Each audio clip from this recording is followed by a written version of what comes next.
ഗോവർദ്ധനനും ഭാര്യയും കൂടി അങ്ങനെ അവരുടെ വീട്ടിലേക്ക് പോവുകയാണ്.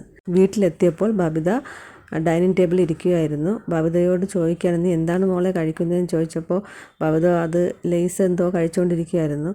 ഞാൻ കുറച്ച് പലഹാരങ്ങൾ കൊണ്ടുവന്നിട്ടുണ്ട്, വീട്ടിലുണ്ടാക്കിയതാണെന്ന് പറഞ്ഞിട്ട് കുറേ പലഹാരങ്ങൾ ടിന്നോടുകൂടി അവിടെ എടുത്ത് വയ്ക്കുകയാണ്. ബബിത അതെടുത്ത് കഴിക്കുന്നുണ്ട്. അലീന എവിടെയെന്ന് ചോദിച്ചപ്പോൾ അലീനെ ശരണ്യെ കാണാൻ പോയതാണെന്ന് പറഞ്ഞു. അപ്പോൾ ഗോവർദ്ധനൻ്റെ ഭാര്യ പറയുകയാണ്, അയ്യോ അതെന്തിനാണ് അവൾ ശരണ്യെ കാണാൻ പോയത്, അതിൻ്റെ ആവശ്യം ഉണ്ടായിരുന്നു എന്നൊക്കെ പറഞ്ഞു.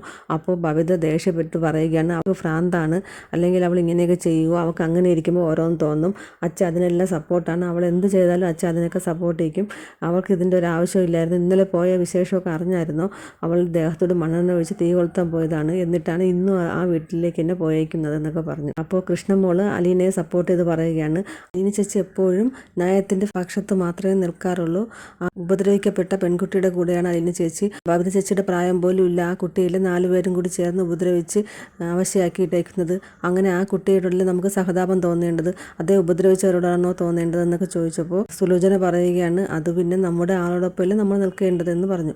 അപ്പോൾ ബബിത പറയുന്നത്, അത് തന്നെയാണ് ഞാനും പറയുന്നത്, അവൾ എന്തിനാണ് ഇവിടെ നിന്ന് ചോറും അവിടെ കൂറുമായിട്ട് അങ്ങനെ പോകുന്നത്, എന്തിനാണ്, അവൾക്ക് ഇതിൻ്റെ വല്ല ആവശ്യമുണ്ടോ എന്ന് പറഞ്ഞു. അപ്പോൾ കൃഷ്ണമോള് പറയുന്നു, അലീന ചേച്ചി അങ്ങനെയാണ് ജീവിച്ചത്, അലീന ചേച്ചി ഒരു അനാഥാലയത്തിലാണ് വളർന്നത്, അവിടെ പാവപ്പെട്ടവരെയും ഉപേക്ഷിക്കപ്പെട്ട കുട്ടികളെയൊക്കെ സംരക്ഷിക്കുന്ന ജോലിയായിരുന്നു അലീന ചേച്ചിക്ക്. അപ്പോൾ അലീന ചേച്ചി എപ്പോഴും അവരോടൊപ്പമേ നിൽക്കുള്ളൂ,